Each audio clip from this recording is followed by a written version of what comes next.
Hello and welcome to Season 10, Episode 7 of the Cartridge Club's Game of the Month podcast, where we bring together members of the Cartridge Club community to discuss our community playthrough. If you're new to the club or are interested in participating in future months for games like Elden Ring, Super Mario Bros., or Phantasy Star, join our community Discord, our forums at cartridgeclub.org, or follow us on Twitter at cartridgeclubNA. We love seeing the hashtag Cartridge Club used whenever you talk about one of the games we've selected. I'm Church, and on behalf of our rotating pool of hosts, I'd like to thank you for tuning in. On behalf of the entire Cartridge Club community, I'd like to give a huge shout out to our Patreon Club backers, Ross Rengo, Joel Boyce, Kevin from Canadian Grooves, Bass Guy, Dean Lasagna from Round 2 Gaming, and Caleb J. Ross, as well as the rest of the Cartridge Club Patreon supporters. Thank you.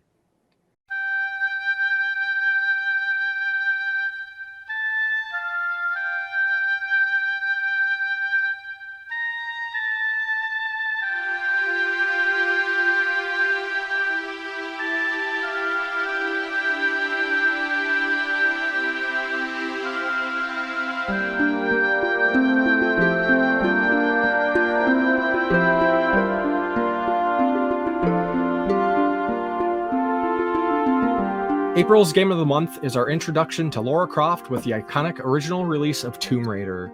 Joining me to talk about Tomb Raider is Curtis Frisle. Hey, how you doing, Church?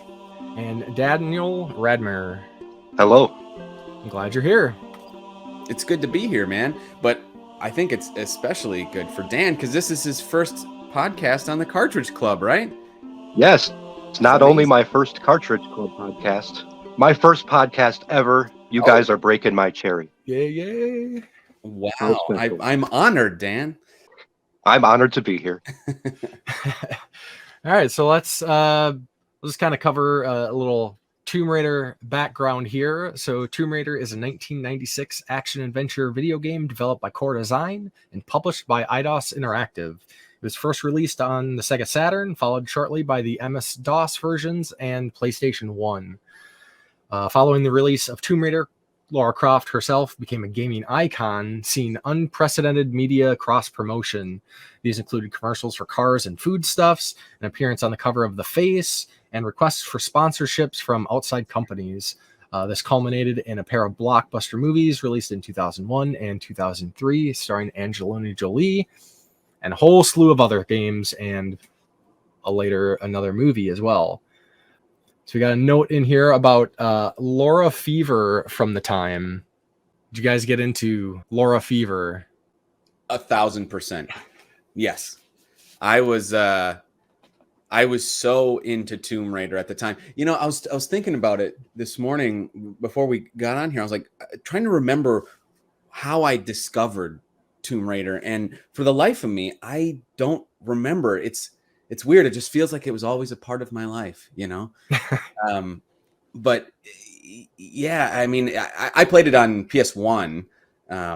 So, you know, it would have been 97, 98, maybe when I first discovered Tomb Raider. I was actually, when you were reading the info stuff, I was surprised that it was first released on the Sega Saturn. I didn't know that. That was interesting to me. I just always assumed it came, I knew it came out on I thought it was computer first and then like Saturn and PlayStation at the same time. Yeah, same.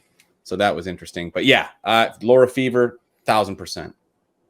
How about you, Dan? Yes. I'm pretty old, so I was actually... I remember when this game first came out. I remember we didn't really have the internet back then in our house, so the way we discovered games like this was through the magazines at the grocery store. So I would go to the grocery store with my mother, and she would go shopping, and I would go straight to the magazine section, and every video game magazine had Lara Croft's face on the cover, and that's kind of how I discovered the game. When it was coming out, there was a lot of hype leading up to it, and I got it right away for the Sega Saturn. Yeah, for me, it was... I don't remember exactly. I had a friend that had a decent PC at the time. And essentially what I would do is I go over and hang out at his place. I bring over my Super Nintendo, and later I'd bring over my PlayStation, and he would go over and play those, and I'd play games on his PC. And he seemed to have all the hits from the time. And one day he's like, "Hey, I got this cool game, Tomb Raider, check it out. And like, it pretty much blew my mind. You know, early 3D gaming, as robust as that was, and then throwing in this attractive female lead that was somewhat unprecedented at the time, just hooked me right from there. I was easily allured as a young gamer. So it's funny looking back how that really blocky polygonal form of Lara Croft is hailed in such high regard as like the first like video game sex symbol, you know, like this really just like everything about it is so basic and it's all angles and, you know, it's ridiculous. But yeah, man, for any of you people out there that weren't there in the 90s when Lara Croft first burst on the scene, I mean, that was you don't understand. That was it. When Dan's saying, you know, that it's all over the magazines and stuff, it absolutely was. You couldn't go anywhere without seeing Lara Croft. It was pretty wild. Yeah, and I know, especially in like Europe, like as like a media sensation, like, you know, they had all the Lara models and oh yeah, selling like high-end cars, like, you know, fancy cars and stuff, just all over commercials, like huge. I don't really remember as much advertising with her here in the States, but later on I'd heard like how big she was, especially in Europe. It's kind of interesting, and it could be because of, as the character, her origins are European. So right. I might be in the minority here, but I actually didn't really care about the character. I just wanted a really good game to be entertained by. It was just coincidental that Lara was this big figure. I just wanted to play the game. Yeah, I've always been a sucker for attractive characters in media. Like how I got into comic books was entirely based after like one very attractive cover of a comic book, and it's like, I'm in. Which one? Come on, which one? So I saw the cover of the first issue of Vengeance of Vampirella. Which, you know, she's attractive. She's like laying in blood, and I was like, I was in 6th grade when I saw that, and I was like, hey Dad, I want to go to the comic book store. Yeah. But for Tomb Raider, it was large. I mean, it was entirely because it was a video game at the time, especially. It's like any video game access I could get to. But yeah, going back as you mentioned, like the allure and sex appeal of Lara Croft at the time was pretty wild, and I sort of remember that too. And looking at her character model today, it's like, it's nothing special really, but considering that there wasn't really that many female leads in games at the time, it's kind of funny. And there's apparently in development, when it came to like her like bust size, apparently that was an accident. Like the guy said he flubbed a slider and made it too big. Yeah, made it too big. And kind of looking at her now, it's like, it doesn't seem beyond anything normal. Yeah. You know, but yeah. If anything, it felt like they pushed that slider a little bit more in later releases, you know. Yes. more like current gen ones, like since they've done the remake and stuff, they've definitely toned that down. But oh man, for a while it felt like inching a little bit bigger every video game. Yeah, absolutely. Real quick here, I just want to kind of read the back of the box description just to see how they are advertising this. So the game itself follows the adventures of archaeologist Lara Croft. The back of the box leads off with the headline, "Sometimes a killer body isn't enough." Going with that, you know, sexy taglines, I guess, is how they're really pushing it. And I know that was a big IDOS thing. So the rest of the box reads, "Climb, swim, and backflip your way through a maze of cryptic death traps so realistic you can practically smell the decaying flesh. Unload an arsenal of lethal firepower on any wild dog, giant lizard, bloodthirsty mercenary that gets in your way. Your mission is the deadliest one to date, to recover the recovery of the fabled Scion, an incredible treasure reputed to give its possessor vast power. Get ready to cross the globe to take on impossible odds while exploring Incan ruins, ancient Rome, Egyptian pyramids, and the lost city of Atlantis. Explore 4 massive worlds with over 15 levels. Your arsenal includes pistols, magnums, a shotgun, and Uzis. Battle wolves, bats, bears, alligators, raptors, and even a T-Rex in your quest for the Scion. So, disregarding the description I just read, how would you describe the original Tomb Raider to somebody who's never played it? Dan, you want to take the lead on that one? Sure, I would just describe it as kind of a trailblazer for action adventure video games. There's a lot of things that you see in Tomb Raider that still their influence is resonating today. Just really basic things too, like locking on with your guns, like finding keys, solving puzzles, pushing blocks, all that kind of thing. You may have encountered a few of these elements in some other games prior to Tomb Raider, but Tomb Raider is really where it all came together into one cohesive unit. I know a lot of people say this game hasn't necessarily aged very well, but I still love it. And even back then, back when it first came out, I knew this is groundbreaking. This is amazing. And it's just a game that everyone has to play. Even if you don't like it, at least play it. Who says it hasn't aged well? What do they know? Right?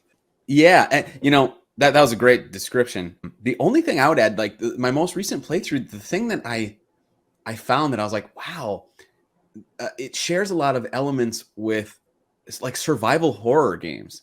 I found like my blood got pumping so much at different points throughout the film. And I think that has a lot to do with like the atmosphere. Like it's very quiet. The use of music is very sparse. I know we'll talk about that later on, but there's all these like things that just like that work so well together. And I like my most recent playthrough, I was just like, all I remember is my heart pumping so much the entire time, whether it be like when the T-Rex first appears or like later on when you're in these like caves and you don't know when something's going to pop out at any moment. Like it's scary or be underwater when like you see your breath meter just like slowly depleting and you're like, where is the stupid lever I'm supposed to pull to open the door?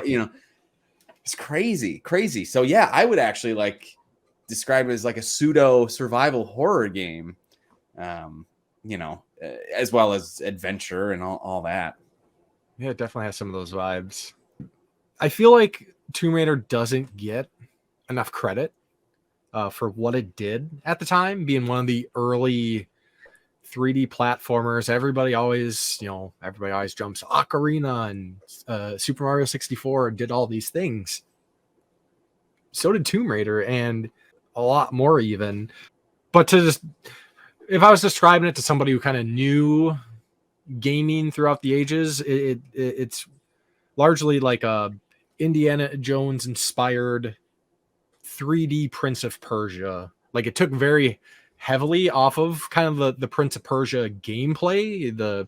Even with like how the start and stopping moves, it's a little slippery, or not slippery, but there's a momentum with that. And that is spot on. I agree. Like Indiana Jones meets Prince of Persia is perfect. Yeah, you nailed it. Yeah, and describing it to somebody like who's maybe like a newer gamer, like that's kind of a tougher one. It's action adventure game when you're exploring, climbing. I mean, I guess if I was explaining it to somebody today, I'd be like early, because people probably know Uncharted and the current Tomb Raider games, but it's really like distill that down to very basics, where you're just exploring, a little bit of climbing, a little platforming, a little bit of puzzling, and a little bit of fighting. It's like Uncharted in slow motion. Yeah. Uncharted is so whiz bang action, and Tomb Raider is much more deliberate and take your time, Yeah. So as far as how we all originally played, so Dan, you did Saturn, Curtis, you were PlayStation 1. PlayStation. I actually remembered a little bit as you were talking about it. So at the time when Tomb Raider was out, I lived in an apartment building, and my mom's friend at the time, his name was Mouse. That was like his nickname. We called him Mouse. He when we would come home from school, he was home. Like he worked the late shift or something, so he was always home. So we would kind of go hang out at his place, before our parents got home and stuff, and all of our friends. And he had a PlayStation, And so I have so many fond memories of, and I'm pretty sure this is how I discovered Tomb Raider, because I remember playing Resident Evil at his place. I remember playing Twisted Metal, Tomb Raider, and this must have been where I discovered Tomb Raider, because we would come there after school every day and, you know, play a level or two, get as far as we could. And we're all figuring it out together, you know, like, where do you go? Look over here, do that. Pretty sure that's where I was introduced to Tomb Raider. So for me, like I said, my first access was the original PC version. I don't know if I ever played that to completion, but then once I figured, I think it was a couple years later, it came out on PlayStation 1. Can't remember exactly when the PlayStation 1 release was, but once it was released on PlayStation 1, I was like, oh, I gotta have this. Like, that was so exciting to be able to have that game at home versus at my friend's house. A lot of times we do community impressions and 3-word reviews. So we got a bunch of 3-word reviews this time, and I decided instead of doing them all at the end of the podcast, we're going to break them up a little bit. So we're going to take our first 3-word reviews. And Dan, if you wouldn't mind reading those for us. All right. So our first 3-word review, I'm totally going to butcher this person's name. It's either Vayar or Vyar45. Vyar45. Vyar. Incredibly elongated playtime. And then Captain Algebra says, great first adventure. OA Retro Gamer says, jank as F. I agree with one of those. They're all kind of fair points in their own ways. But yeah, so as always, thank you for participating and sharing your community thoughts with the game. Everybody, keep it up. You can always use more of that.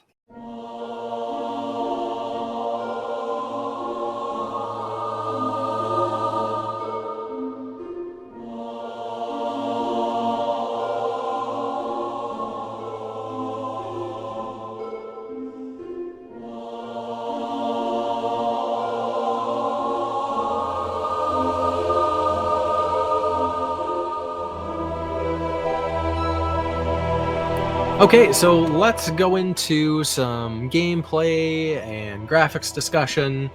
Kind of talked about some of the backgrounds of the character and whatnot, but let's go into some gameplay. So there's a lot. I think there's a lot going on with this game.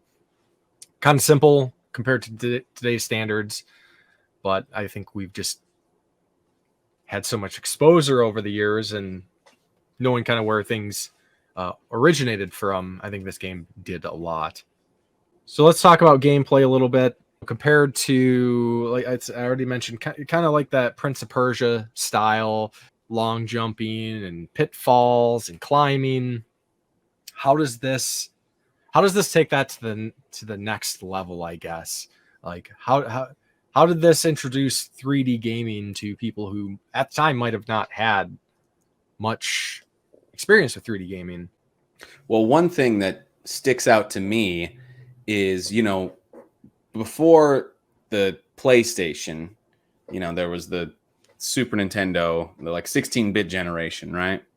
And on the Super Nintendo controller, for instance, you got 8 buttons? Very basic is what I'm going for. Not a lot of buttons that you use. And often you would only use like the D-pad and 2 buttons, maybe Y and B or A and B, whatever it is.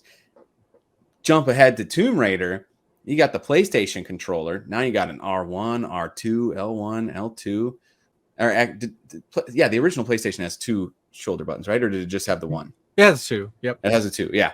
So, and you got the squares, triangle, all that jazz. You use every single button on the PlayStation controller. And it is super meticulous, like the controls of this game. That's if there's one thing that you got to get past when you play this game, it's learning the controls, because it is very different from a lot of other games at the time. And like you said, very slow, methodical. It's like that Prince of Persia, and it's very precise. There's not a lot of room for error while you're playing this game. It mentioned when you were reading the back, like backflip, jump, backflip. Yeah, you're going to be backflipping a lot. And I can't think of a lot of games that like force you to do backflips. I can think of a specific moment in Tomb Raider where there's like a boulder, and the only way you're going to outrun it and get out of the way is like as soon as it clicks off and like releases and starts chasing after you, you got to do like that backflip roll thing and start running the other direction right away. You absolutely have to do that, otherwise you're going to die. So yeah, that description was very apt. You are going to be backflipping that, and then more traditional like backflip where you actually jump backwards, and do the huge thing. Yeah, the controls there's a learning curve for Tomb Raider for sure. But if you can get past that, and I feel like it once you get past the learning curve of the controllers, it feels easy somehow. It's very different, but once your brain kind of locks in on what you're supposed to do, I have zero problems with it. I become like an acrobatic master in this game. Yeah. And I love it personally. I think the controls are really fun. Yeah.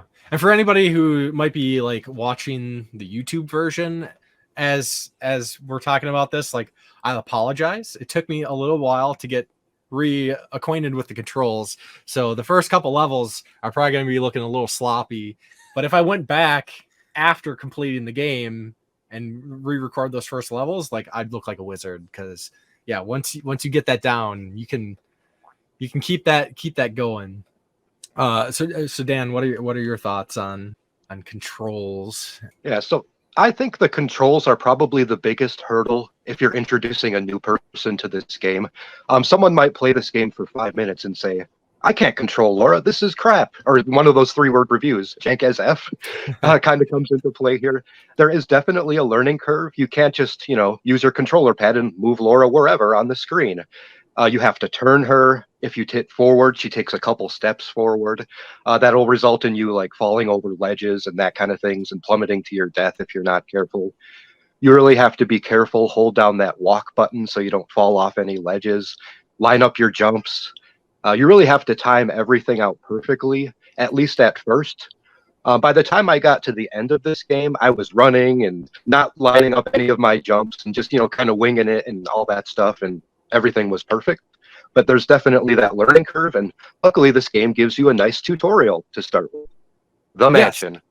Yeah, The Mansion, which is a really neat inclusion. I don't think many games at the time did much of a tutorial, let alone giving it a full level, which is pretty neat. They ran with the tutorial stage with the other games too. Like, they expanded on her house, and there's the whole famous locking the butler in the freezer thing. And the second game for me is like the peak for the mansion thing, because they really like up the ante in that one. But yeah, very cool. Like, just to be able to go around and like practice, it's like if you're playing like Mortal Kombat or whatever, and they give you the training option. That's essentially what that is, And this game is so platform heavy. Like, if I would put this up against any 3D platformer all the time and say this is like the most purest platformer. Like, you are doing some serious platforming in this game, even more than Mario or Zelda or any of those. It's intense, and so you almost need that training stage. And I had forgotten how bare bones this mansion was. Like, I'm remembering the subsequent games. Like, There's rooms to explore and secrets to find. In this game, there's really not much except for that training room. And also, you see lots of weird boxes and crates stacked up in the hallway. I'm not sure if this is Tomb Raider canon or anything, but is this where she's just moving into the mansion? Could be. That's a good question. I don't think so, because I think throughout the lore, this is just Croft Manor, which is like was her father's or her family's or whatever. But maybe they did that just to try to fill it a little bit more. It's been a while since I'd played original Tomb Raider, like quite a while. And yeah, I thought there was a little bit more to it, but didn't really need to be for what they were doing. And does anybody remember the rumor about being able to turn Lara nude in the mansion? I don't remember that exactly, but I'm pretty sure when I fired up Tomb Raider, my friend was like, hey, did you know there's a nude code? Yeah. It was called Nude Raider at the time. Yeah. That was such a big, schoolyard rumor. I don't remember it being connected to the mansion. I just remember it being connected to the game. And yeah, I remember in those early days of the internet, like scouring uh, all the search engines, Ask Jeeves and Yahoo and all that stuff, trying to find like, well, what is the nude? How come nobody has this nude code? The funny methods you had to do that people would just make up, like, oh, you gotta backflip 10 times, shoot your gun, roll. So the specific rumor that I had heard is that right by the swimming pool, there's this little stationary fountain. And if you jumped and landed on it at just the right angle, Laura's clothes would disappear. And even though I said before I didn't really care about her or her looks or whatever, I cared about the game. That did not stop me from trying this about 50,000 times. I tried to line up and jump on that little fountain so many times, and it just never happened. And little 15-year-old me was heartbroken. Yeah. And for anybody curious, all it was is it was a patch for the PC version. It was the only way you could do this. It was a patch that you just download and just reskinned her chest to look like skin, basically. And so there actually was something. There was a patch to it. Yeah, somebody modded the game way back then. Modders, man. Wow. And they still do it today. I remember, I specifically remember being at my cousin's house, and the adults were out and we had access to the computer, and I was like, all right, let's go find this nude code. let's put it in or whatever. And I remember searching, and we're just not coming up with anything. And then we kind of just gave up, and we just looked up nude pictures for the Spice Girls. There you go. Oh yeah, those were the days. The 90s, people. It was a crazy time. Yes, it was. You gotta take what you can get. Yeah. So as you guys both mentioned, controlling, this goes back to our it seems like either you love it or hate it. People call it these days. They call it tank controls, and for some people, they just never seem to click for them. But for me, I never really had issues with tank controls. In fact, I'm not being contrarian to popular discourse, but I've always liked tank controls. I always thought they were effective, and especially, and it probably helps going back to my love for original survival horror games, Resident Evil, Silent Hill. Once you just understood the basics, it just kind of clicked. But yeah, she has in the game there. I mean, compared to other 3D games or platformers, I don't think there is the amount of actions you could do. By default, she runs. You can have her walk. She does climb. You can shimmy. There's a roll turn, which is just she somersaults forward and turns around. Do that. Can you do that in the air too? I can't remember if you can jump and turn around. Okay, not I think in this that's one. introduced later, right? Yeah, for some reason I can't remember. She has a side step. You can look like a free look. She swims. I'm not sure if the dive was. So one of the programmers is just I'm just gonna do a move or two for fun, and I'm not even gonna tell the team. And he threw it in. Mainly her handstand when you're climbing. If you hold, if you're doing the PlayStation 1 version, if you hold R1 while you're pulling yourself up on a ledge, she'll actually do this handstand thing, and then kind of flip over. Looks awesome. Entirely was unnecessary, but somebody took the time to program it and throw it in the game, which I think just added to everything that Tomb Raider was, especially with the style. And then she also has a dive. You can just jump into the water normally, or you can do a full-on dive, which when you do that from high heights, it's just looks so cool. Or sometimes you just want to mess around and you're like, oh, I need to I don't want to keep going. I need to just restart the last checkpoint and dive off a cliff and kill yourself or something. I did that plenty of times. So then, okay, so basic controls. The game's very, as we said, it's very heavy on platforming, exploration. They kind of throw into these areas and you make your way around. But besides the challenges of the precise platforming that, as you guys have mentioned, really requires you to understand the controls, there's also an assortment of enemies throughout the game and combat. So what did you guys think of the combat? How did this game handle that? You think it did a good job? You needed some work. I remember at the time I very first played this game being a little disappointed in the combat. Like, I think I wanted the ability to aim on my own and, blow away my enemies, and as opposed to just having the camera lock onto them and then you hold the shoot button. To me, that seemed a little too easy for me. But over the years, I've come to really like the combat. I like the jumping around and flipping to avoid enemy shots while you're shooting at them, and it's quite hectic at times. It's a lot of fun. I've grown on it.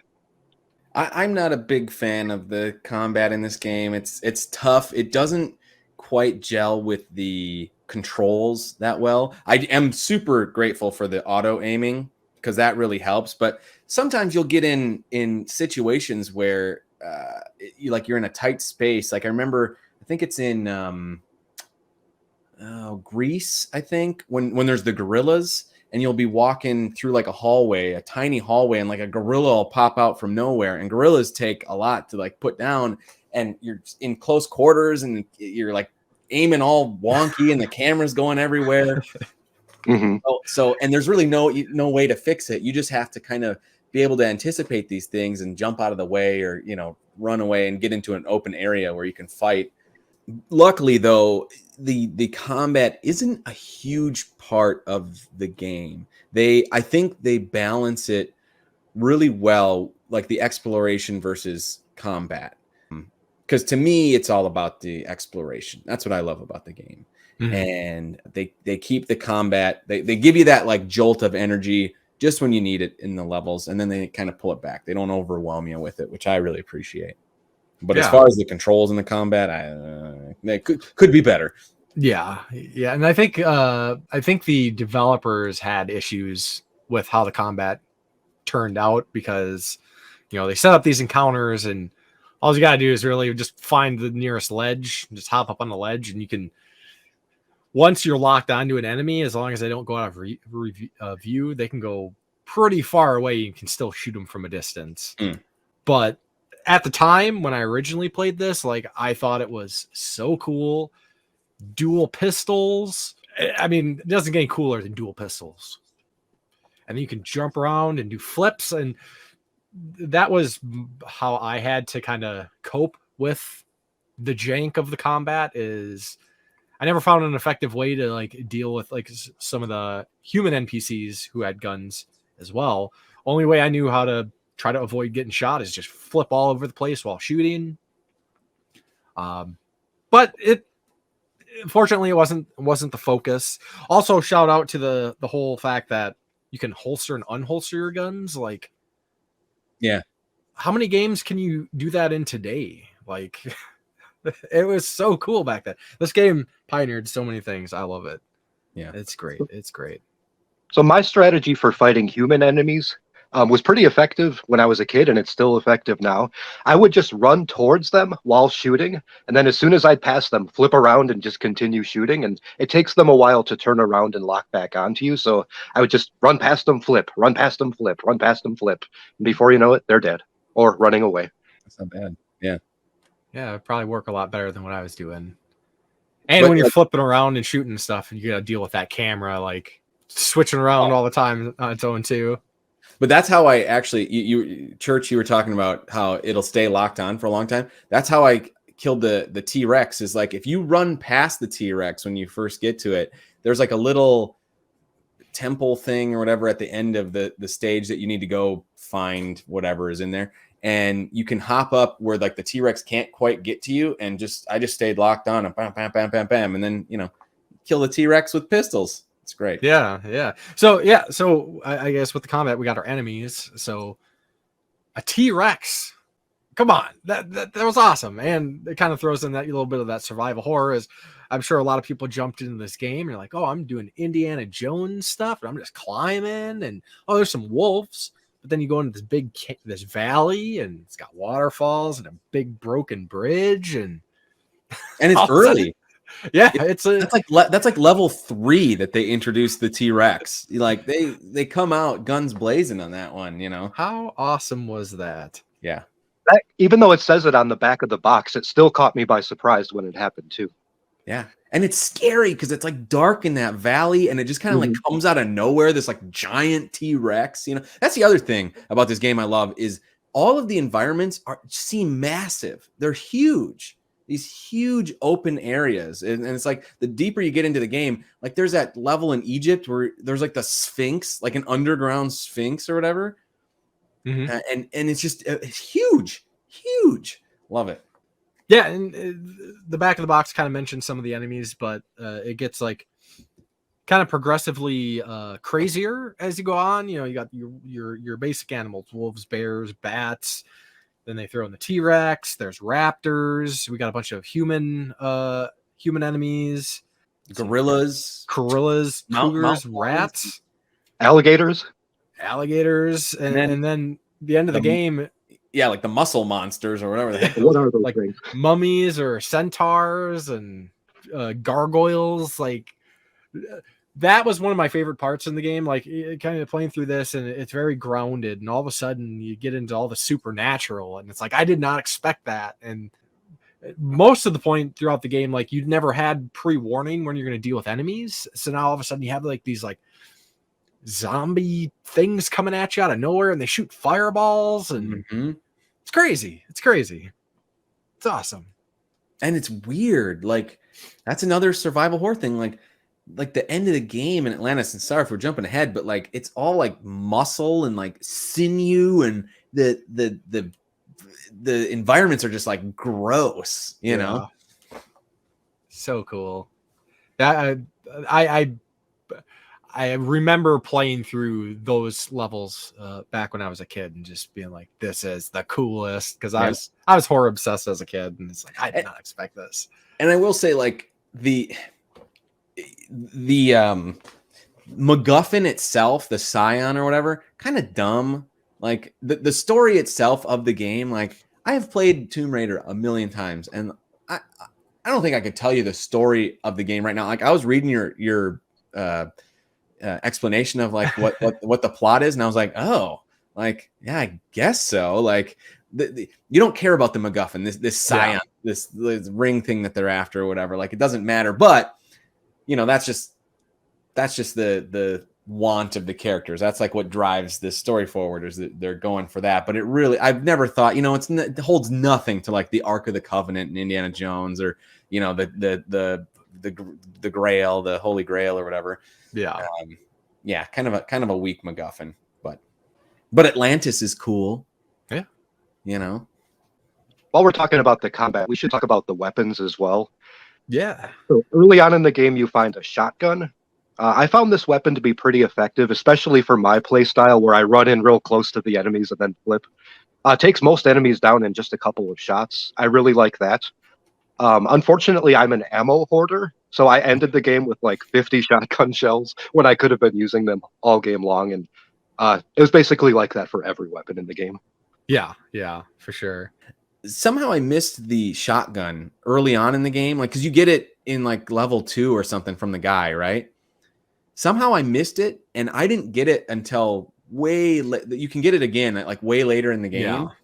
And so I was like double pistoling it for most of the game, which is not fun or easy when you get to some of the more like once you get to the gorillas, like it takes forever to kill a gorilla with the dual pistols. Yeah. No, yeah, same here. For some reason, I don't remember this happening to me in the past, but this playthrough I missed the shotgun and the Uzis.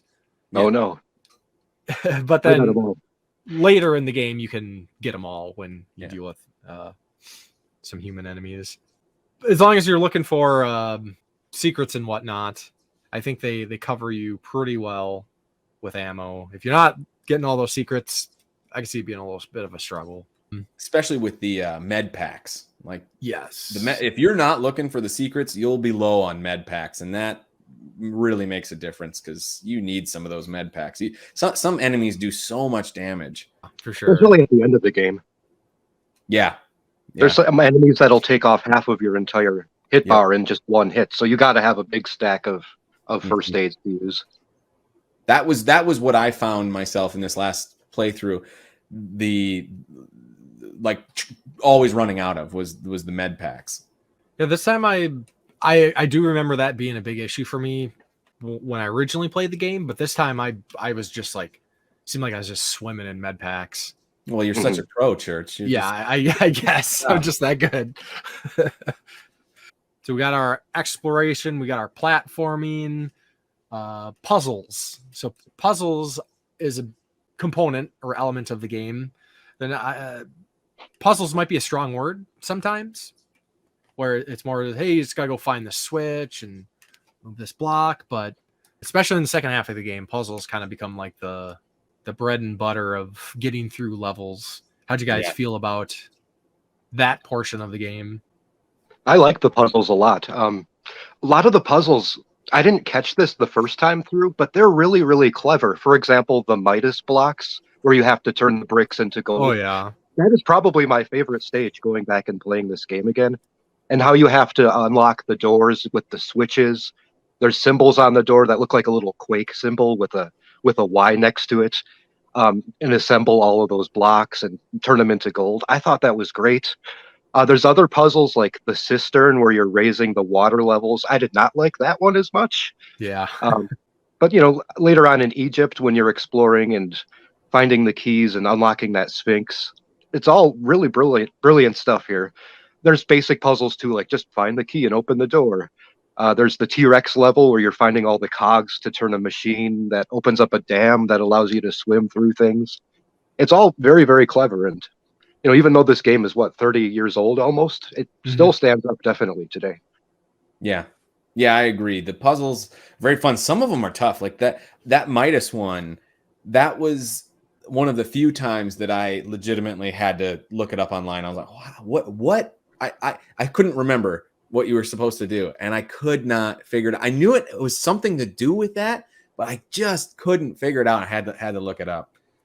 Yeah, I remember originally when I played through that level, like I had no idea what I was supposed to do, and I'm pretty sure it was a complete accident where I just jumped on the hand, which is one of the, again, there's like out of nowhere, there's like nothing really else like this in the game where they do these like extra like death animations, but there's a Midas hand, you jump on it, Lara turns to gold, falls over, you're dead. Brilliant. And that could have, maybe they did, well, this is going to be our clue for people. You're getting these iron bars. If Lara jumps on here, you turn to gold. Subtle hint, maybe. And awesome I like level, that though. Like they don't hold your hand. So many games today, I feel hold your hand too much, where there's no like thought to it, like you're not having to figure it out. They're just spoon feeding you what you're supposed to do. And like a game like Tomb Raider, there are some things you really gotta, figure it out. Like you gotta sit there and like, what do I do? Where am I supposed to go? How do where is this lever? Like even swimming, like the cistern thing, you only got so much air. You might have to kind of, okay, you're thinking about the map. Where have I gone? Where haven't I gone?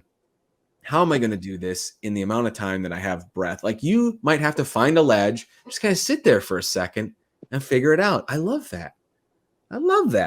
I don't love the cistern level. You're right.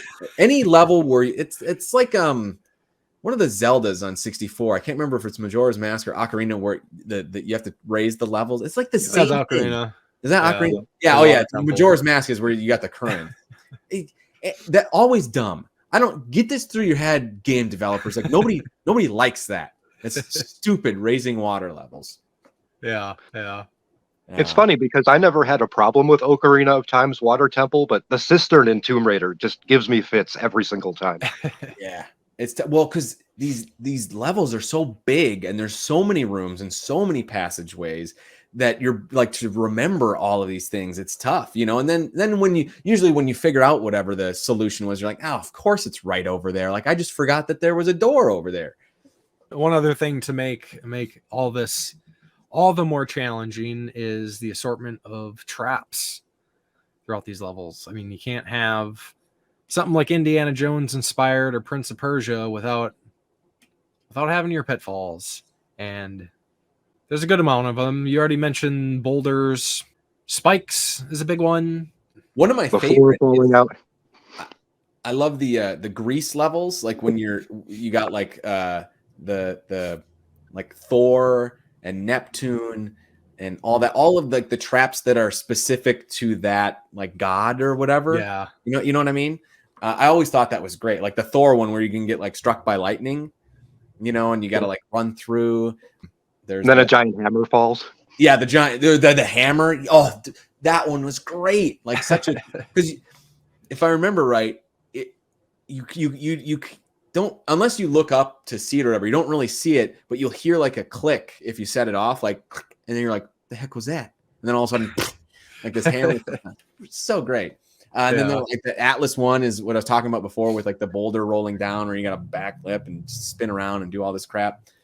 Yeah, really fun. Love the traps. You know what I hate is lava. Yeah.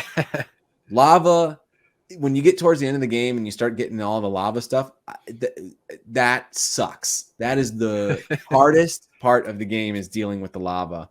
And I can't remember. I think it's when you're in the mines, if I'm not mistaken, where there is a huge platforming part with lots of lava, and it's massive.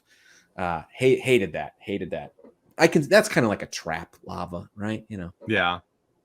And then there's lava flows too in a few places. Yeah.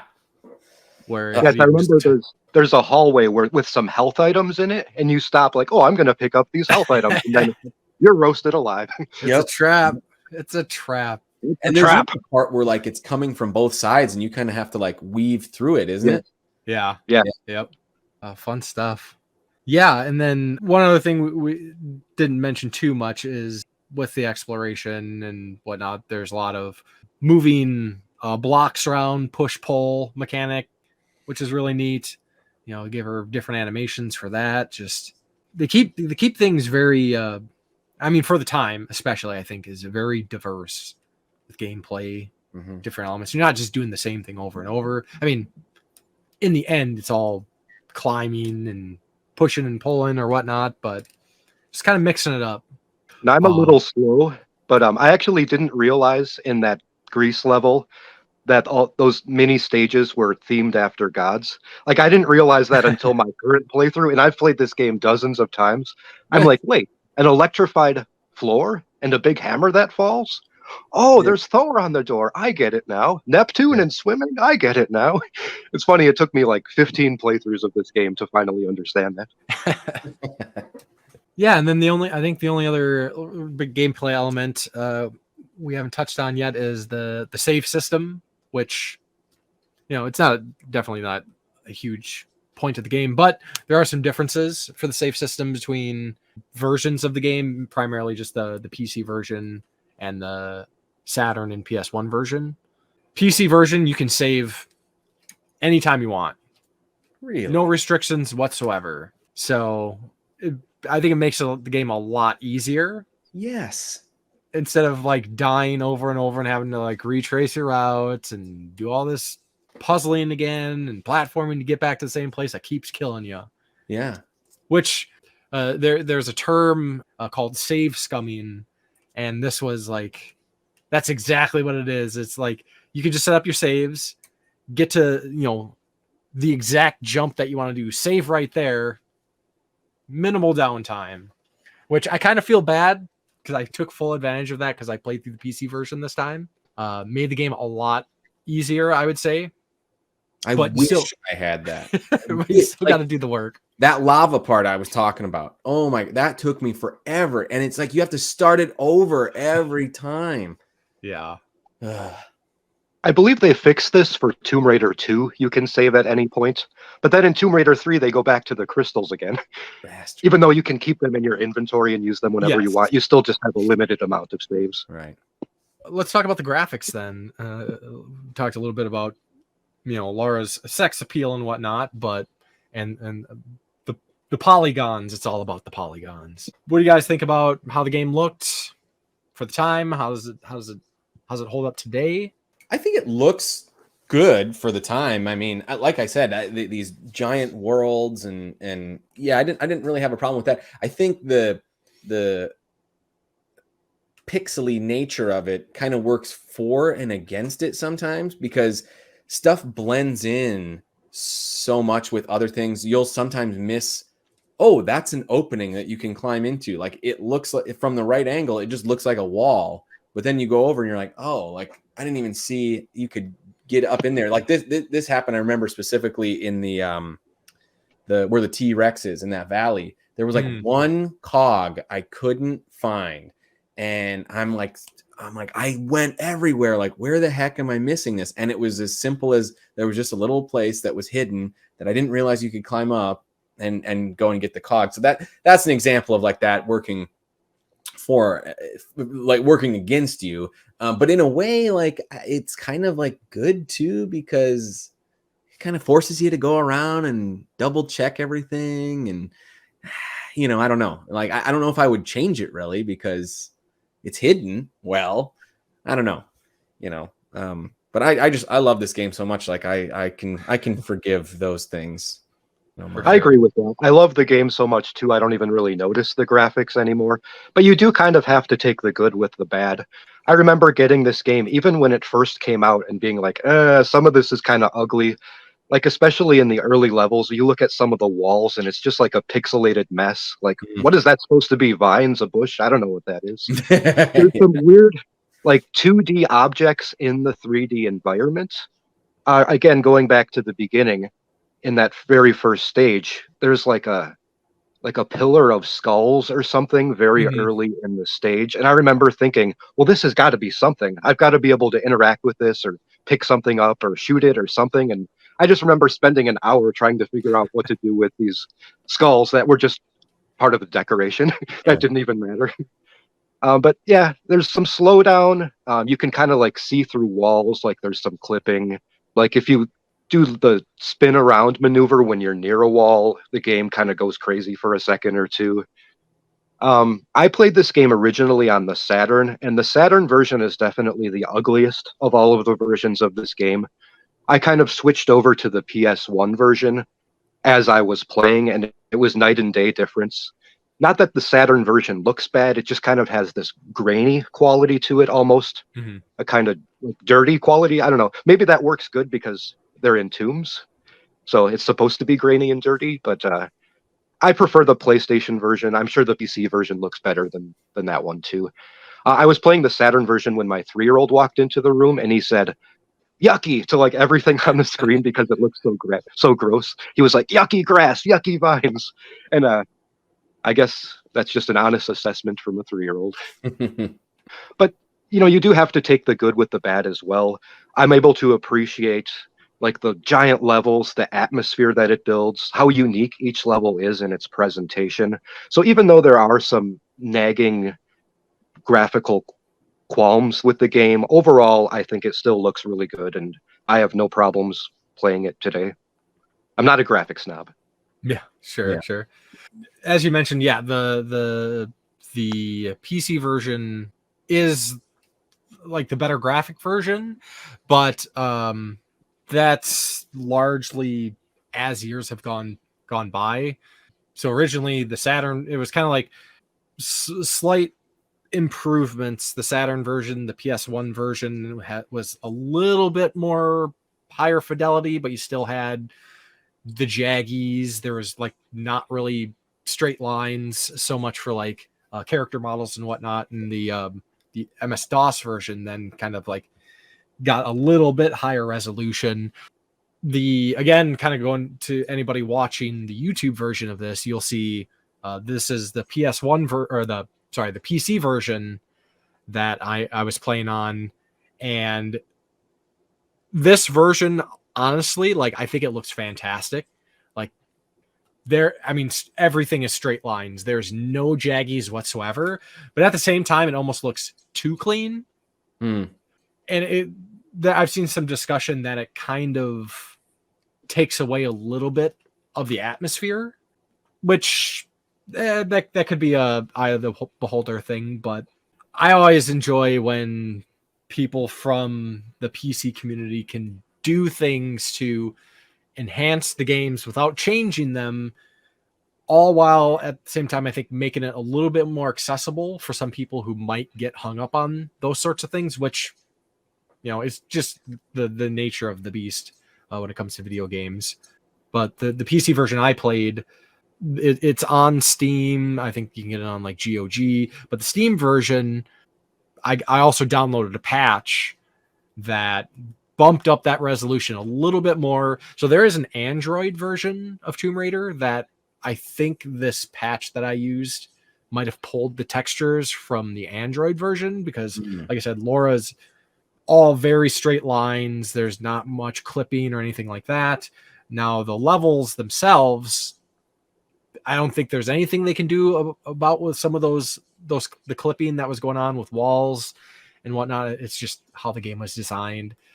Which actually was kind of cool. I was reading something about the development, and they were kind of struggling on how they could make this all work as they were coming up with the initial designs, trying their initial programming. Because at first they weren't going for like a grid-based gameplay design, which is entirely what Tomb Raider 1, 2, and 3 definitely are. Like everything is grid-based. Your running and jumping is based on grids. All the designs on grids, because it's all square polygons pretty much everywhere. And so as far as like what version I would recommend to people, I mean, I think the PlayStation 1 version's a really great version, but PC is great for accessibility. You can get the higher resolution. It's kind of like the flavor of retro you like. Yeah. And I know there are some other like minor differences. I'm not like 100% on them. Like I believe, and I could have tested this out before I like instantly modding this game when I download the PC version, is I believe there's a difference in water effects, which was really cool. I mean, we had water effects, waterfalls and shimmering water, and a difference between when you're underwater, you kind of had that muffled sound, which was really neat. I believe the original, the MS-DOS version, the water might have been a little bit more just translucent, where I believe the PlayStation 1 version added a blue tint. Yeah. Greeny blue. Yeah. The Saturn version too. Okay, cool. Which is an interesting change. It's like, well, I wonder why that's different. Well, I would assume it was so, she didn't look like she was just kind of floating, like it feels like you're in water rather than like, oh, I went through this weird thing where now I'm just like floating, if it's the same color. I don't know what the MS-DOS one looks like, but if it was, there's a few people who've done like comparison videos on YouTube, which was kind of interesting to see, like, which is funny too, because when I played this version on the PC, like, it's one of those things when you go back to these games, when they do like a remaster or something, it's like, that's how you remember the game, but then you actually look like side by side in the version I actually originally played, and it's like, whoa, okay, I don't remember it looking, that rough, or that's not the right word, but like, one thing that was really cool that I never really noticed before. So Lara has a facial expression change when she's shooting or not shooting. Like, she has a straight face normally, which you can't even really see on the original versions of the game, but she has a face. And when she fires her gun, she actually does this like grimace, kind of like angry looking. And I was like, oh, that was really cool. Yeah. Wow. I didn't know that. I don't think I've noticed that. Yeah, because the console versions is just kind of like a mush. Like, you can see that she has a face, but it's not super defined because they didn't have the resolution for it. See, I can actually picture that grimace. Maybe they updated it for later Tomb Raider games, or maybe they use it during a cutscene or something. But I can picture what you're talking about. Yeah. And again, just like extra flavor they added to this game that just did so much, I think. So let's jump into our second little round of 3-word reviews. Curtis, if you wouldn't mind. You got it. All right. So round 2 gaming says fun but frustrating. I can get behind that. I know he wasn't too thrilled on the momentum mechanics. Took him a while to get around that. for like the running and jumping. I mean, yeah, that just goes back to the learning curve with everything, you know, because there is some hard jumps that you have to, like, you'll either jump too far or not far enough, you know. Mhm. It's fun. A lot of deaths like that. It's even worse when it's been a while since you've saved. Oh, Yes. God, I know. I'm gonna go find a crystal before I make this jump. JJS Boyce says edges, not curves. Another apt one. And Tesseract Unfold says F tank controls. So, not a fan. Not a fan. There's a lot of people that just don't like those tank controls, and you know, that's fine. We all have our preferences. Yeah.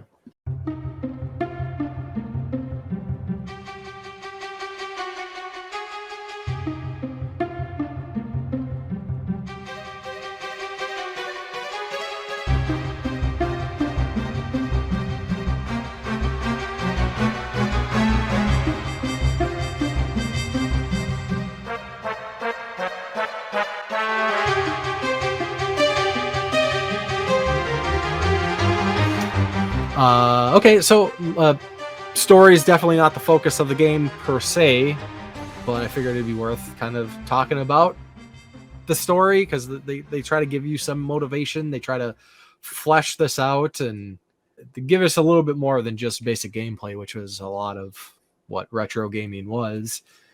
To Curtis, you said you didn't really follow too much. You didn't really catch too much from the story. I don't think it really matters. You know, the one thing I will say about the story is we take for granted now like cinematic cutscenes and stuff in video games, but man, back in the day, like this was so cool that it had cinematic cutscenes, and you so looked forward to getting to another one. You know, that was almost like a reward in and of itself. It's like, oh, I got to another cutscene. You know, and so that still, I still get like the woo when I'm playing the game. You know, but the story itself, yeah, I couldn't tell you one character's name. You know, story. I don't care. But again, I'm not playing it for the story. You know, Sure. The story is pretty good. I struggle to kind of remember what the story was about coming through it for my most recent playthrough, even though, like I said, I've played this game a dozen times. But it's good. It keeps you moving through the game. It gives you a reason to be at these locations that you're at, which really is all you need. I like how it kind of ties together at the end. I don't know if we're going to give a recap or anything, but the reveal on who Jacqueline Natla is and where she comes from, I thought at the time was pretty cool. Yeah. So, and no worries about spoilers at this point. I mean, this game's old enough, and I think those who care probably know, and if you don't care too much, it's totally fine. Honestly, kind of like the setup to the story of the game, a lot of people probably just skip right over because you have to kind of sit and when you load up the game, you got to let it just play out, and that's your initial background, which if you don't know what's going on, it's like, what am I looking at? You see an explosion, and then a thing flies out and crashes in the ground, and then like some chamber opens up and there's a person. It's like, what the heck is all of this? And essentially, like, the gist of the story is there is it goes all the way back to when Atlantis was a thing, and there is some power dynamic issue where they didn't like what Natla was doing at the time, so they ended up like, we don't like what you're doing, we're going to seal you away. And I'm not exactly sure how she gets out, how that I think I think maybe my initial impression, I don't know if this is correct or not, is that there was nuclear testing. Like this was off in some remote area, and just the nuclear bomb jarred her loose from her That's right. Yeah, I think that's right. Yep. So she comes back and she kind of disguises herself as just a regular person, contacts Lara to go out hunting for pieces of the scion. You know, in most, if you've played enough Tomb Raider games, you always know there's going to be a double cross. That kind of happens in any your like Indiana Jones movies, even like he's always double crossed by the guy who you think would be his guy, and then it just kind of goes bonkers at the end with as Curtis mentioned, the living kind of like the living levels when you get to Atlantis, whatever that is going on. It's pretty grotesque. One thing I like about this game's story is that it gives a reason why people are looking for these treasures at the same time. A lot of issues that I have with similar things like this, Indiana Jones, Tomb Raider, is that you have this treasure that's been sitting there for thousands and thousands of years, and then, just coincidentally, when Nate is looking for it, here comes everybody else. Right. This gives us a reason like why everyone is looking for it at the exact same time, which I thought was pretty cool. Yeah, for sure. And they throw in a little bit, there's cutscenes throughout the games. There's a bunch of character interactions in levels. We deal with some human antagonists, primarily Pierre. That guy's annoying as hell. He just progressively follows through a bunch of levels. You shoot at him a bunch of times. He makes you waste a couple health packs, and then he runs away. And he's got a pretty cool jacket, though. Yeah. The story isn't too in depth, and I'm glad they put it there. And this kind of continues, like it's always throughout the entire Tomb Raider series up until the reboots. Like it's kind of one big plot line that just builds on everything and gets progressively more wild and wild. I kind of hope at some point they continue on. Doesn't she like die eventually? I think her death is faked. Like she's coming out of a pyramid or a tomb, and like all the bricks collapse, and everyone thinks she's dead. Yeah, but then that's like in the last Revelation, right? I think yes, that's correct. Yeah. Then everything just kind of comes to a head in Tomb Raider Underworld, and that ends, and then we get the reboots, and now who knows what they're gonna do next. Was that the last one, Tomb Raider Underworld, of like that? Yes. Yeah. Okay. Wow. I don't think I got past 3, like playing all the way through. You know what I mean? Mm-hmm. Yeah, I haven't played them all myself, but I didn't know Underworld was related to this series. I thought it was its own separate thing once they kind of went the Prince of Persia route with the controls and everything. Mm-hmm. As far as I know, I mean, things are probably disjointed to an extent, but I think it's all just one long.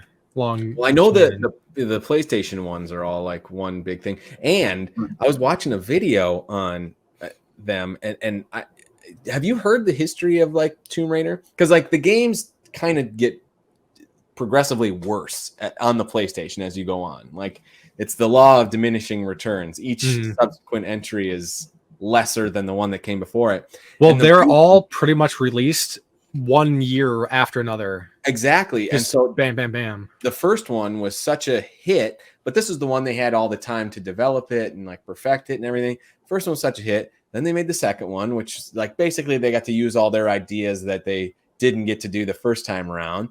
But then that one was a hit, and they got to do the third one, and then the fourth one. And they just kept like, they were just running out of stuff to do, but they had all these deadlines to meet. And so they didn't have enough time to kind of finesse it. And it just keeps getting worse. And I even think you can feel that playing the first 3. By the time you get to 3, you're like, not as good as the first 2. Yeah. 2 is definitely my favorite. From the 2 is awesome because it's got the bow. That's a whole other podcast. Is that where I can't remember? At some point they introduced where you can do like the somersault flipping, like when you can run and then she'll just start like doing tumbles, basically. I don't remember that from 2.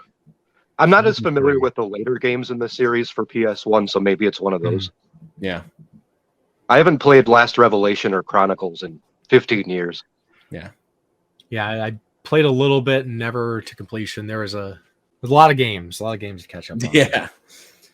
Any thoughts on levels?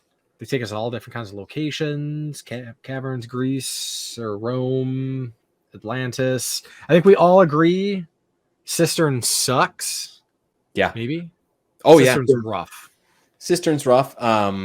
It's just so big, and it's so, like, so many paths. One thing that especially when I was in the Cistern, that something was kind of, like, scratching the back of my head was the early. I wonder if it wasn't for Tomb Raider, like what kind of level designs would we get in later games? Like, I hate to make the comparison, but like Souls like for the FromSoft games, these levels, big levels, and you go down these paths and everything just comes right back around to a shortcut back to the main area. And I thought it was really cool. I mean, it's easy to get lost in that level, and there's so many different puzzles. Yeah. But Yeah, I don't like the level, but I appreciate what it does. If that makes any sense at all. No, absolutely. Yeah, that's kind of where I'm at. Yeah. Yeah, I love the Midas level. I think there was one in Egypt it's one of the earlier levels in Egypt that I was not a fan of. I'm trying to remember. It was I don't remember enough. Yeah. Well, anyway, there was one in Egypt I didn't like, but the ones I did like, I did love the one with the giant underground sphinx. Yep.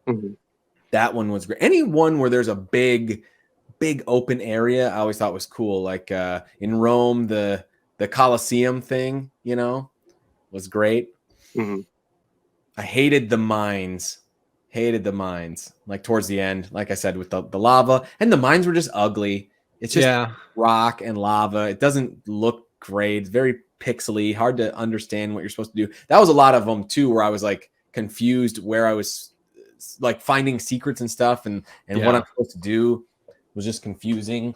See, now I kind of liked the mines because it takes away your weapons and everything and kind of strips you down to that basic puzzle solving platforming element of the game.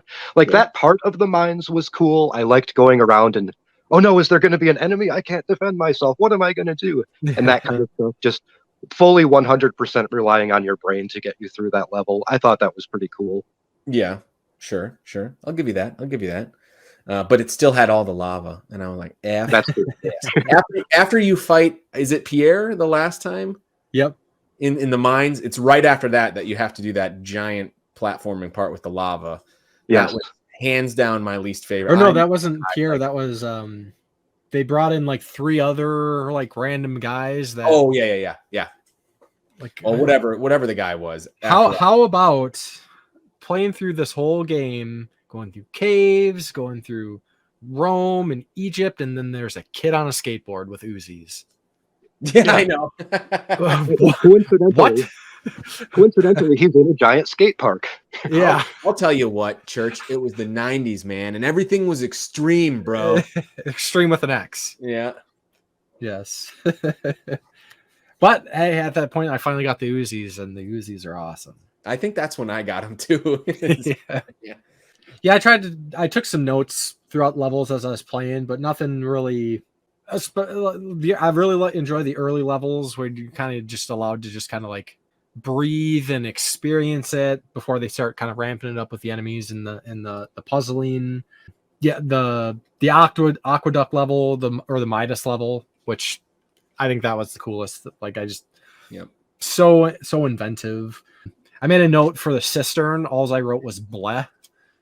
Yeah, I overall I enjoyed. I agree kind of with the mines, even though like the first level of the mines I had no note, but just having that relief, because I assume if I don't have weapons, either I'm just gonna be running from enemies or I'm just not dealing with enemies, which kind of felt like a little relief. Yeah, because things were getting a little wild there, but then of course they just amp it right back up with all the mummy monsters and whatnot. As far as the stages go, I definitely think the first half of the game is stronger than the second. I really liked exploring Peru and swimming through the tunnels and fighting dinosaurs, and then the Greece levels with the Midas and the Colosseum and that vertical chamber where you find all the keys. Yes. Second half of the game I didn't think was as good. I didn't like the Egypt levels as much. To me, that was the worst set of levels in the whole game. I love the atmosphere and the music and some of that stuff, but to me the levels weren't as fun. I did oddly like the Atlantis levels with the weird pulsating meat walls and the enemies that would pop out of eggs. And I actually kind of have an interesting story. So I was finishing this game up and it was 4:20, so think of that what you may. And I wanted to have a snack, And so I set my controller down, and I didn't realize that I was standing in the middle of one of these pulsating meat tunnels. And I just remember looking at the screen and being like, wow, that's kind of cool.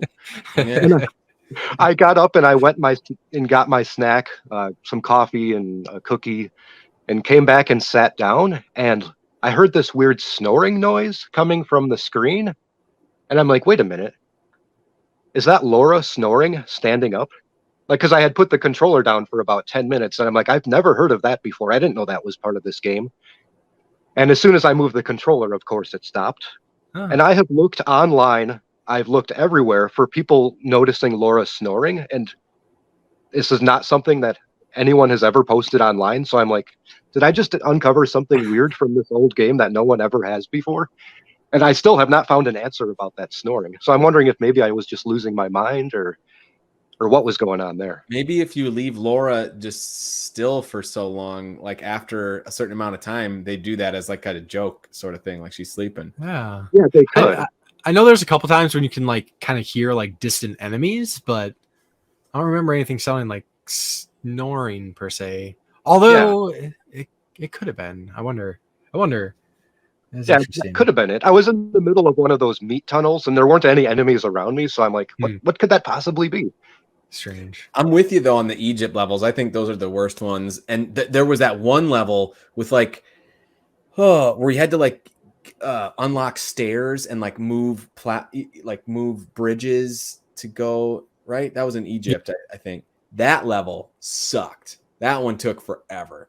Yeah, A lot of moving parts.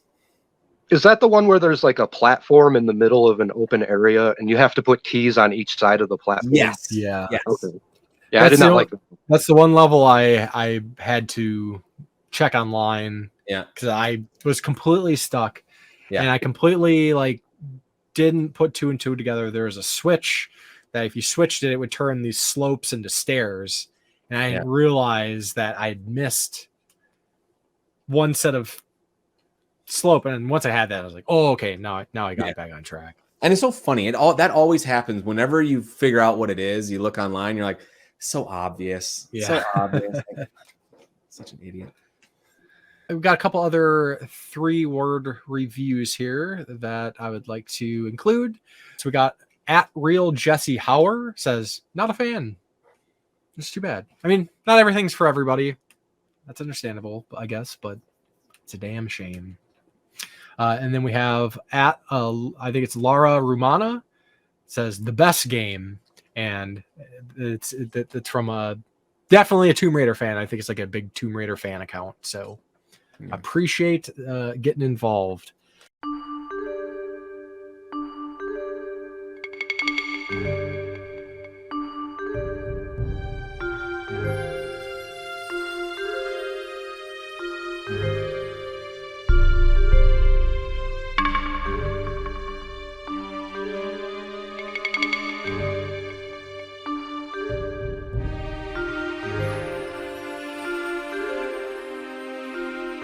So we hadn't really touched too much on music or sound.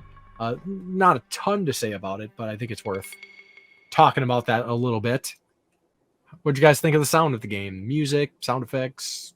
I think it's minimalist, but it works perfectly.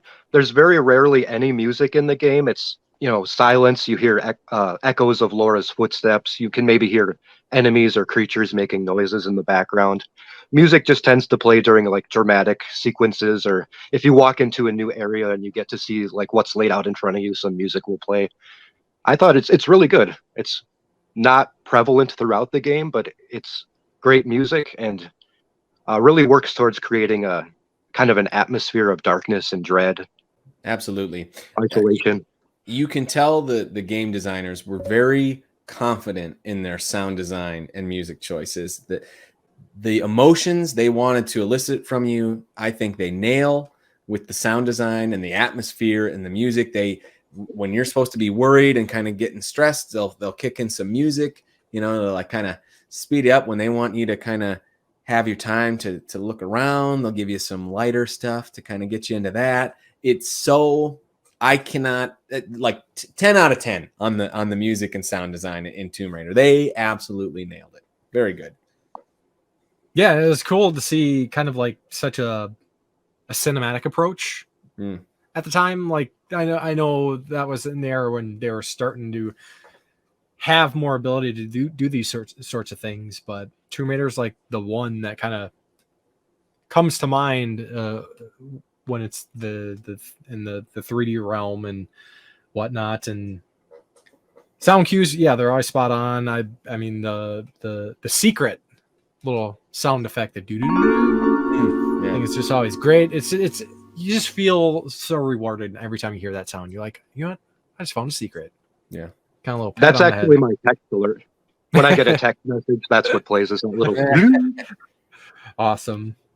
And one thing I noticed this time through is that Laura doesn't really speak as she's picking up items. Maybe this is just a false memory from the later games, but I remember her going, aha, or making little comments when she would pick stuff up. And she does not do that in the first game. Yeah. She only grunts and screams when you fall to your death, or even if you jump from a high location into water. If it's high enough, she will scream like she's gonna die, but then you hit the water and it's fine. Which I thought was funny because I'm sure they couldn't program everything. But yeah, overall it's pretty good. One thing that I think is kind of neat that I never really hear referenced, and it's just, I don't know if a lot of people know that, but a lot of PlayStation 1 games, well, I don't know if a lot, but there were some PlayStation 1 games that you could put your game into a CD player and play the music. It was the developers had to do this because a lot of the CD sound, they would just do CD tracks on the disc, and Tomb Raider was one of those games where you could throw it in a CD player, has a full track list of all the sounds. That's awesome.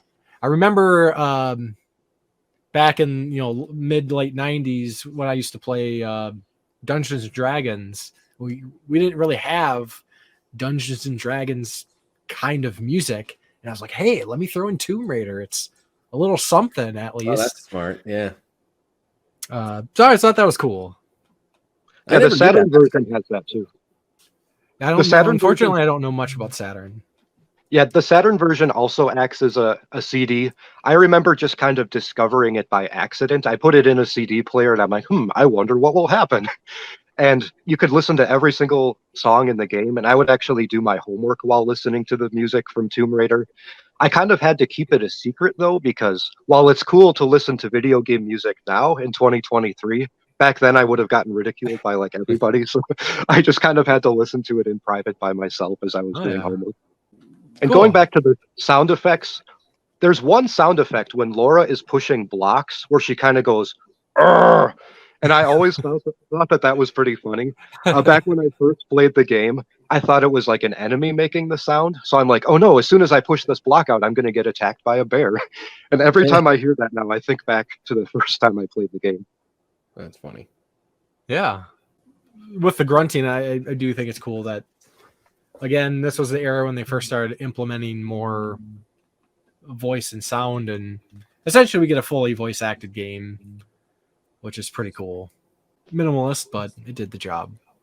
As we're kind of moving to wrap things up here, we do our 3-word reviews, and I mean, we can't move on from 3-word reviews without doing our own. Hopefully we all came up with something. Curtis, what would be your 3-word review? Well, I'll tell you, Church, I completely forgot about the 3-word review, and I didn't come up with much, but I didn't prompt anybody for this either, so I'm just kind of throwing it all on our lap. That's Keep you okay. on our toes. I'm good at working like this, and we haven't really mentioned. We've mentioned it briefly, but there was Tomb Raider, the movie. I have it here on VHS. You guys can't see it, but have it on VHS here, and there's some great quotes on here that I thought would make great 3-word reviews. Okay. I'm going to give you some options that I turned down, but I think still work. So, woman of action, great. See, it says, yeah. Oh, yeah. Action. Icon of cool, another great 3-word review. That's a good one. But the one I think I'm going to register as my official 3-word review for Tomb Raider this month is going to be Angelina Jolie delivers. I'm gonna go with that one. That works. That works. Dan, how about you? All right. Pulsating meat walls. Sums it up. There you go. Sums it up. I like it. That's my bedroom nickname, actually. I thought I was the only one. Nice, nice. Well, mine's less exciting, but I went with A Legend Begins. Nice.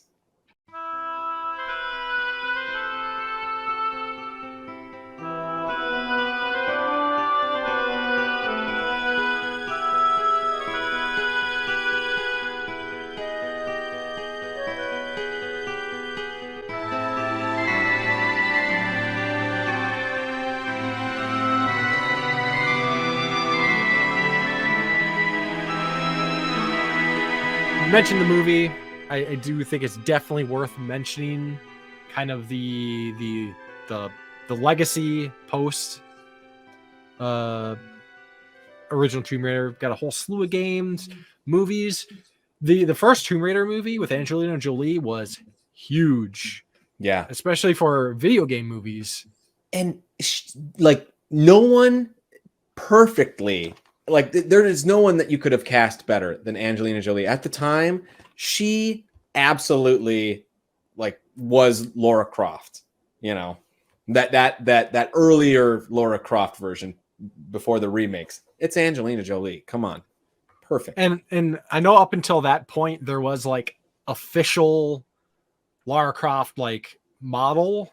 I think there might have been one or two of them before Angelina Jolie, but I gotta imagine like they were probably not too jazzed that they're gonna give it to this big Hollywood actress instead of, hey, I've been doing Lara Croft for years now. But yeah, Angelina Jolie nailed it. That's Hollywood, baby. Yeah. I was so stoked for this movie when it first came out. I remember I was going to go for my birthday because it came out in June and my birthday's in July. And I was taking my girlfriend with me, and she had two friends visiting from out of town. They were film students from California. And they're like, "You're going to go see that crap?"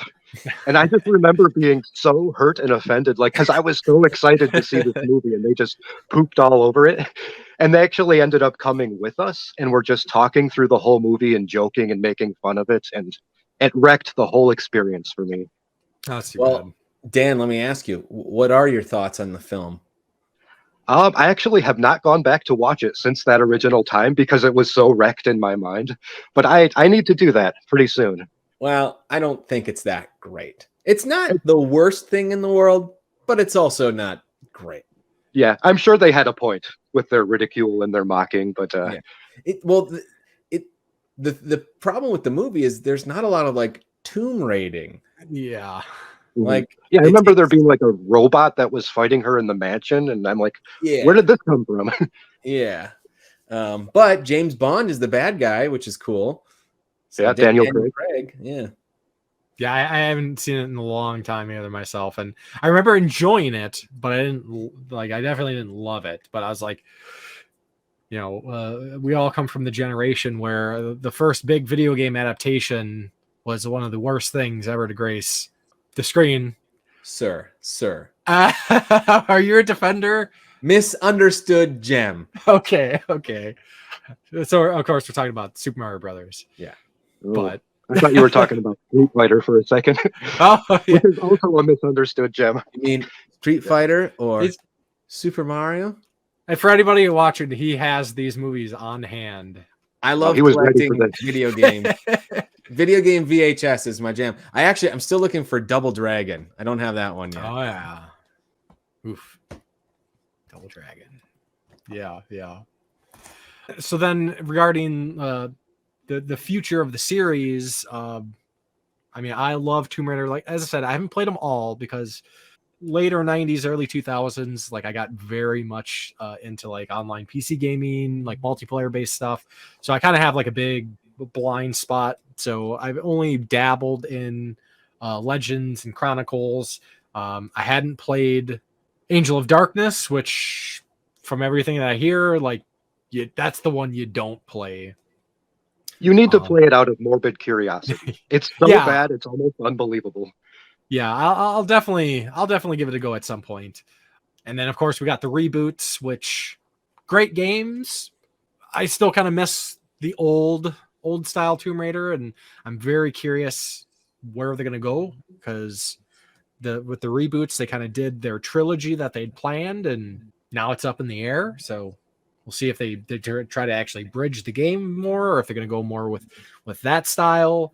Of course, I know you haven't played too many of the others. I missed the PS2 era, missed that entirely. I never had a PS2. I had a GameCube, so I missed all those games. I played a little bit of the first remake, and I thought it was okay. It to me, it just felt like kind of an Uncharted ripoff. I'm such a OG. Like the first two Tomb Raider games for me are just like, that's cream of the crop, baby, right there. And when it wasn't kind of delivering that, I was like, oh, this is just Uncharted again. Like I've been here, done that. Wasn't my jam, but I'm sure they're great games. Yeah, I think they're great games, but if you're looking to replicate that experience of playing the original Tomb Raiders, they're definitely much, much, much different. Yeah. More standard, modern action adventure, semi open world games with all your little notes and stuff all over the maps of collectibles and stuff. Yeah. Overall, I think the series is mostly maintained a certain level of quality. It's had some dips. Unfortunately, at this point, I think, here we're almost going on 30 years since the series started, that the hype and the status isn't really there anymore. No. Lara's definitely not the sensation that she was, and it also being a wild thing that a video game character became such a pop icon. I mean, it's not the only time that ever happened, but to that degree, it was pretty wild. Yeah. And then there was some discussion when we were kind of coming up with the idea for doing this podcast of which game to do, and there's a lot of discussion about whether or not to also do Tomb Raider Anniversary, or to do Tomb Raider Anniversary instead of the original game. And have either of you played Tomb Raider Anniversary? No. I have played it. I'm glad we're not doing that this month, because it's a completely different game. Yes. To me, it's just a dumbed down version of the original game with better graphics and more cinematography stuff, like big dinosaur chase scenes and all that. It kind of controls like the Prince of Persia, the newer ones like Sands of Time, that kind of thing. I'm sure by itself it's an okay game, but comparing it to the original, it's kind of garbage, at least in my opinion.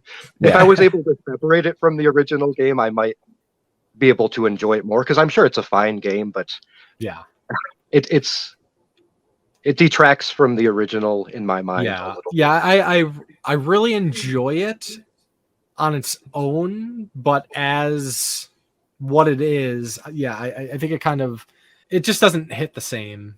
But they changed the level designs, and the vibe's a little bit different. It's just not as it doesn't have the heart, I guess. But it's still cool, and I think it's worth playing. If somebody, it's hard to say if somebody's like, well, I don't want to play the original game. It's just too old. It's too retro to say, well, play this instead.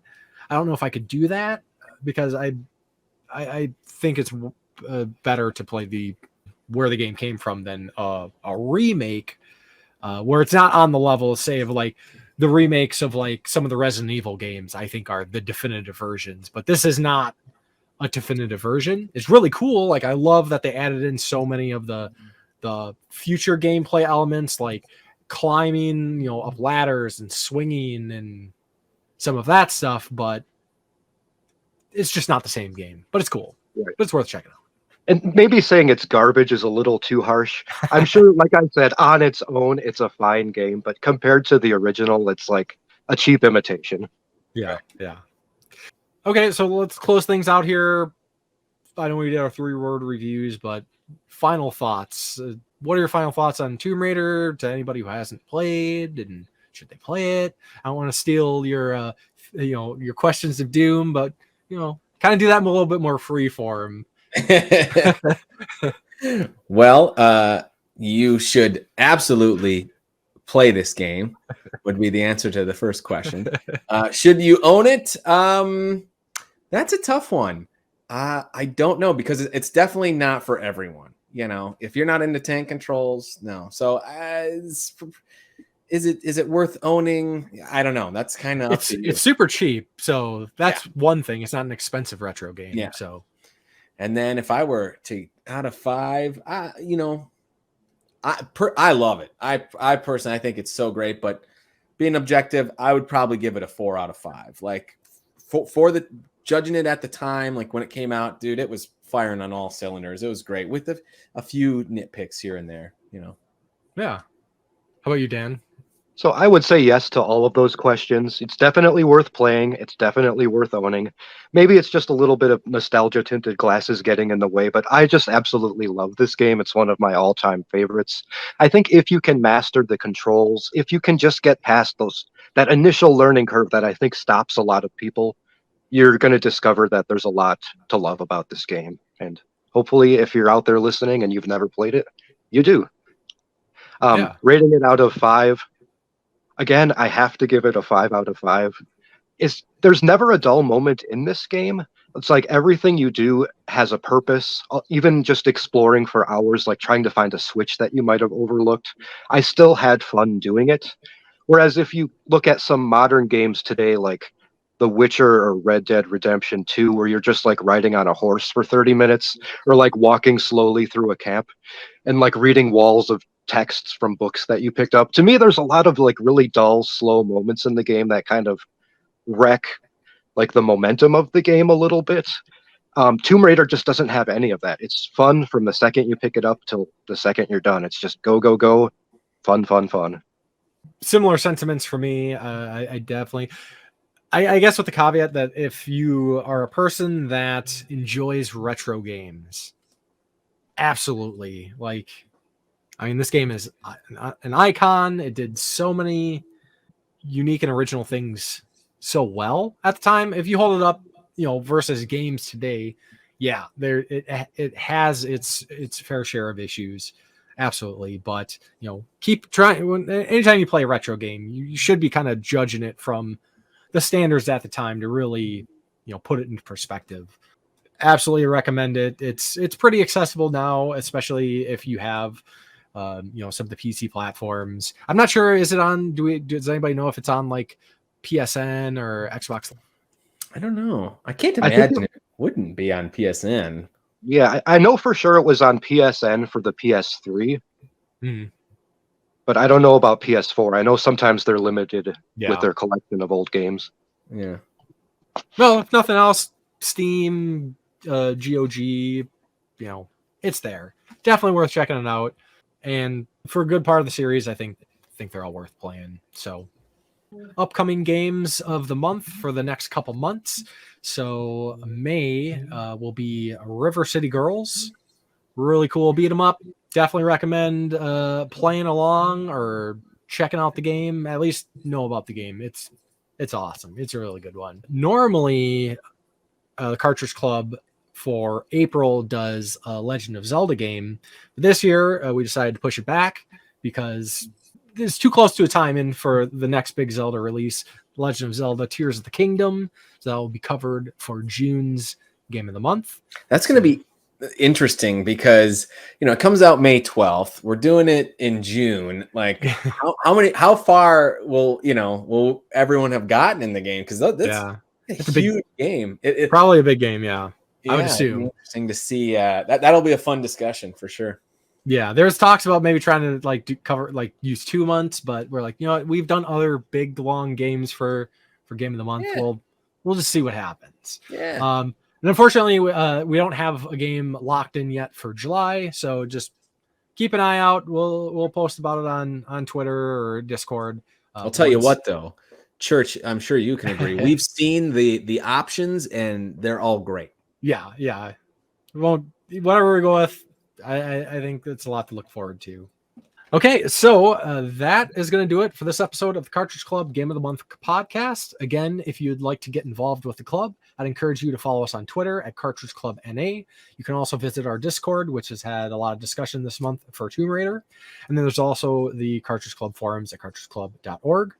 To those of you interested in supporting the club beyond a review of the podcast app of your choice, I'd like to mention that the club is entirely funded by pledges made from members of our community. We're extremely grateful to those supporters, and if you're interested in becoming one of them, please look into how you can do that at patreon.com/Cartridge Club.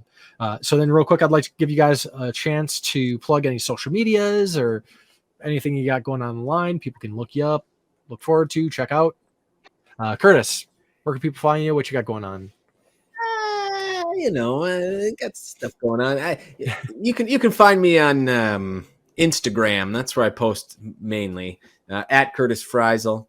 Yeah, not a whole lot of gaming stuff lately, but I have been throwing up a lot of sketch comedy or stuff that I've been in the past, acting stuff. So some fun videos for you all to enjoy. Go check it out. Awesome. Dan? All right, so I don't really have a whole lot of online things that I do. I don't have a YouTube channel or a podcast or anything. Not really a whole lot of social media, but I do have a blog, Dan Geeks Out, at blogspot.com. Basically, it started out as a way to play through my backlog. I would just review each game as I played it, and I'm up to about 450 something reviews now. That's really the only place you can find me, Dan Geeks Out. Otherwise, I do have like social media like Twitter, that kind of stuff. It's all Dan Geeks Out, just one big word. Not very active on those though. Sure, awesome. Yeah, people definitely check out the blog there. And for me, you can find me at Facebook, Twitter, Instagram, YouTube, The Game Grinder. Check me out there. I don't do a whole lot of stuff on YouTube, but for anybody who likes occasional unboxing videos, I'm your guy.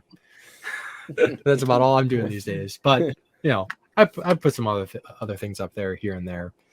Again, I want to thank you guys very much for joining in for this podcast. Thanks for having me. And then thank you for having me. Thanks for everybody for listening, and we look forward to hearing from you soon. Thank you for joining us. CC Unite.